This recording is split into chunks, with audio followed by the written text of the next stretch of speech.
In this video, you'll learn how to customize the Binance trading layout to better suit your trading style. By following these steps, you will create a more efficient and comfortable trading environment tailored to your needs. Begin by navigating to the Binance website and signing into your account. Once signed in, locate the spot or futures trading page. It is important to wait for the interface to load completely, as Binance offers various layout options that depend on your screen size. Selecting the appropriate interface for your experience level is crucial. This action will take you to the customizable trading area where you can begin making changes to the layout. Next, focus on adjusting the panels and chart settings. You can resize chart panels according to your preference by clicking and dragging the edges of the panels. If the option is available, switch between light and dark mode to enhance visibility based on your surroundings. For those familiar with chart indicators, you can customize them to reflect your trading strategies. Hiding unnecessary panels can help reduce clutter on your screen. Additionally, consider adjusting the order book depth view to suit your trading style. If prompted, remember to save your layout changes before moving on,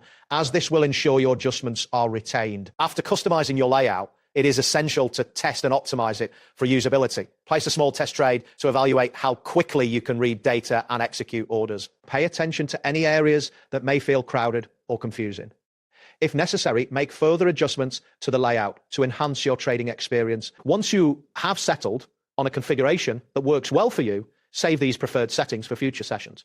Consistency is key. Frequent changes may lead to mistakes, so aim to maintain a layout that you're comfortable with over time. Keep in mind that large files or complex layouts may take longer to load depending on your internet speed. If you encounter any lag, consider checking your connection or adjusting the layout to minimize the number of active panels. Additionally, ensure that you have sufficient storage available if you plan to save multiple layouts or settings. And there you have it. Thanks for watching and see you soon.